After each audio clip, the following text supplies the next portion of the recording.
In the match of the Super Giants taking on the Super Kings, it was a super clash indeed, but it was Lucknow's first ever win in IPL history. We'll bring it all for you in this match review with Dirk Nannes, who of course called correctly. Whoever's going to win the toss will win the match, and that's exactly what transpired at the Brabourne.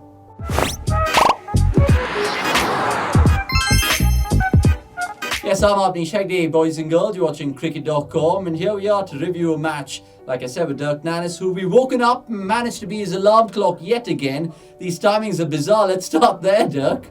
Well, the game starts at 1 o'clock in the morning for me, finishes at 5. So what are we now? We're 5:20 in the morning. So it's a tad unusual. That's okay. Right, let's take a look at the match summary before we ask you some questions about this particular clash, which was a sumptuous one indeed.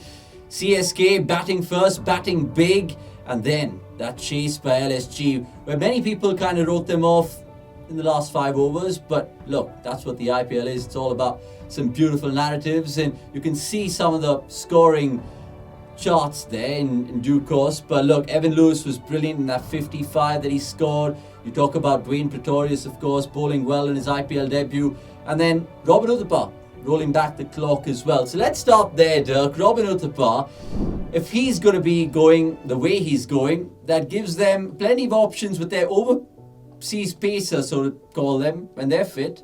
Oh, it's hard to work out who they're actually going to fit into the team. That was a batting paradise out there today. So you expect the batters to come out and bat well. CSK, they were really brave with the ball, but you need to find room for these overseas pacers when they come back. And who's the one that's going to give? When you're shuffling around, who is it that moves? I don't know if you actually end up moving, Robbie. I guess you have to shuffle the overseas players. Jury's still out. Do they need to make wholesale changes to their bowling lineup? I thought they were pretty good tonight. I thought they were brave with the ball. I thought Dwaine Bravo was excellent. Even the young Indian quicks were pretty cagey. They were disciplined, trying to bowl tramline wides and stuff like that. So I don't know how much changes you need to make, which might mean that Robbie keeps his place. Yeah, he was fantastic in the night. Another 50 for him in his IPL career. Let's talk about the bowlers then, because before the match we asked you Bravo or Bishnoi. You went for the former, but on the night Bishnoi was the most effective. He was outstanding and unpickable, it seemed. All the left-handers were playing inside him, and that wrong-un was just ripping across the body. And it was a night that wasn't really conducive to great spin bowling because it was skidding on. It was horrible dewy conditions for spin bowling, but he was attacking. He was varied his pace through the air. He was hard to get away. He was cagey. Moeen Ali had no idea which way the ball was spinning, and Moeen Ali was hitting him beautifully, so he was outstanding tonight. What on Dwaine Pretorius on his IPL debut, of course not with a bat in hand, but with a ball in hand, 2 for 31 in his 4 overs, and he bowled those crucial overs in the middle. And again, as I said earlier, he was brave. I actually thought CSK bowled really well. I thought they were on probably on the wrong side of the conditions, I thought. Because the way that they kept trying to bowl those tramline wides, right down on the tram line, and if they missed on the wide line. That's what you want to do. That's someone who's brave enough to try and risk giving away a wide to bowl the perfect ball out there. And you saw it for a while there. It nearly won them the game because Lucknow were coming at them, but they couldn't get the boundaries away. And that was just because of the changing in line. They were bowling wide, tramline stuff, then straight, then wide, then straight. And they kept varying it, and they were cagey. And Pretorius was a perfect exponent of that tactic, and he was really difficult to get away. And you thought that bowling tactic was going to win the game for CSK. Unfortunately for them, it didn't come off, but Pretorius was fantastic. Yeah, I mean, think about it. It's an out-of-the-box strategy because you speak about the wide lines, but to supplement that, the 3 square fielders behind square, I should say, that was a brilliant plan. Do you think that was something which kind of came off at the night? Yeah, well, I guess if you think about bowling super wide, where can you score? You can't hit it onto the onside. So if you're going through training drills, and we used to do a lot of centre wicket training, and you're doing training drills like that for bowling wide tramline stuff, the only place they can end up scoring is behind square on the offside. Now, you need to be bowling really well and disciplined to be able to bowl to that field.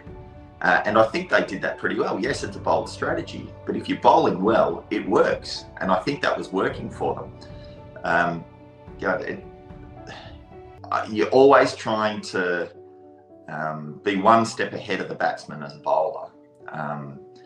And I think in that instance that they did pretty well. Again, I think CSK were quite unlucky to get away with a loss, but I think that was more to do with changing up their bowling, and having the 19th over.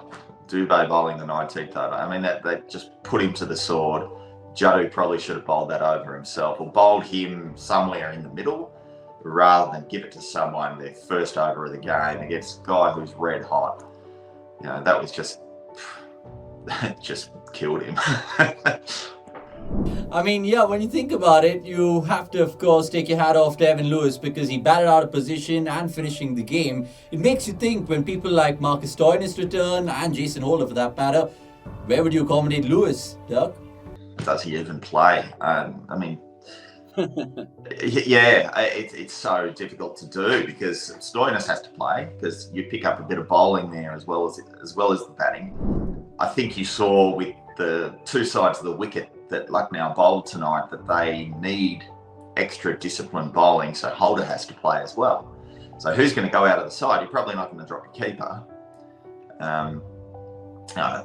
Quinton de Kock is fantastic at the top of the order, although be it amongst all the players tonight, he was probably one of the slower batsmen. But on different pitches, I think he'll be outstanding, and you need to keep picking him. So maybe it is Lewis that misses out, which seems ridiculous after the innings that we saw him play tonight. That was outstanding batting. 55-23, and he just kind of smoked them for fun at the end. Right, let's finish up this review and asking you about the obvious weakness for CSK, the death bowling. Is there an over-reliance in Dwaine Brabourne? Because now it's 2 back-to-back defeats, I should say, for the Super Kings. I don't think it's necessarily the death bowling. I think Dwaine Bravo's great. I think Dwaine Pretorius can fill a role. Yes, it's his first game, but you can still kind of, they've got enough that they can cobble together. I just think captaincy-wise tonight, to have Dubé bowl that 19th over, I just think they absolutely stuffed it up. Somewhere in the middle, they didn't give a spinner an over when they should have. And therefore, it puts the youngster to the sword, and that's what happens. Suddenly give someone 25 overs. Of course, you're going to chase down massive totals when you do that. So I don't think all is lost necessarily. I think the bowler's pretty good. Of course, you're going to have to, they'll end up getting back Milne, they'll end up getting back a Jordan. I think Jordan probably is a better death bowler, but I'm not sure why they're not playing him at the moment. Maybe he's a little out of touch and they just want to give Pretorius a go. I don't know.